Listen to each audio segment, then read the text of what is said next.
Zombie Apocalypse.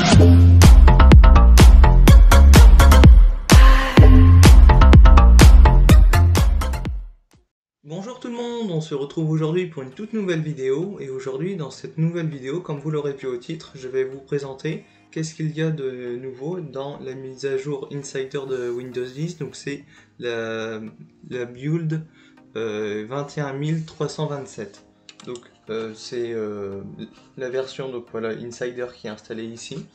Donc on va voir ensemble ce qu'il y a de nouveau dans cette mise à jour. Pour l'instant, il n'y a pas grand chose de nouveau, c'est surtout des correctifs, des mises à jour qui sont apportés pour corriger un peu les problèmes de sécurité et les problèmes de stabilité.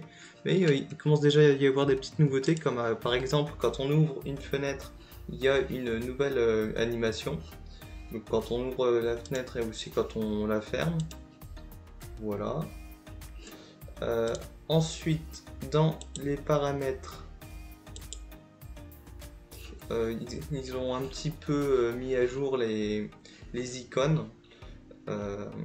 Si on va ici, sur mon PC réel qui est sur une version de Windows 10 stable, on voit que les icônes ont un peu changé, mais bon, c'est pas bien méchant. Dans les mises à jour de sécurité, normalement il n'y a pas grand chose. Bon là oui, j'ai eu un échec de mise à jour parce que j'ai dû arrêter mon ordinateur suite à une coupure de courant.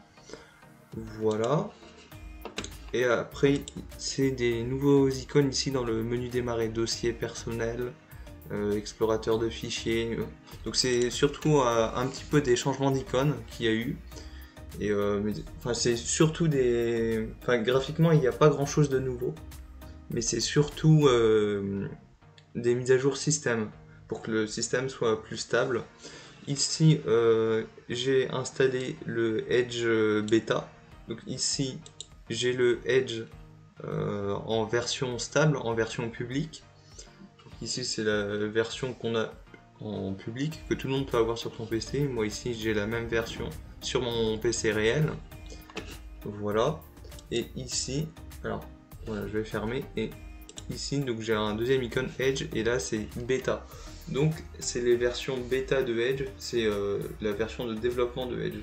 Donc là, ici, on voit qu'il commence à y avoir des petites nouveautés ici qui arrivent. Donc comme ça me permet de tester.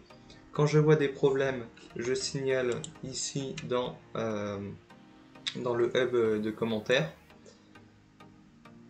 Voilà, on va attendre que ça s'ouvre pour vous montrer. Voilà, donc ici, je peux signaler un problème, ou si par exemple on a une idée de fonctionnalité, on peut ici suggérer une fonctionnalité, et après il y a des votes dans les insiders, et après peut-être que Microsoft prendra notre idée de fonctionnalité et l'ajoutera dans la prochaine version. Voilà. Donc bon, ça a été une vidéo assez courte, j'espère qu'elle vous aura plu, j'espère qu'elle pourra vous aider. N'hésitez pas à vous abonner à la chaîne, à partager la vidéo autour de vous, à laisser des commentaires si vous avez des questions ou des idées de vidéos. N'hésitez pas à mettre des pouces bleus aussi en dessous de la vidéo. Et sinon, on se retrouve prochainement pour de prochaines vidéos.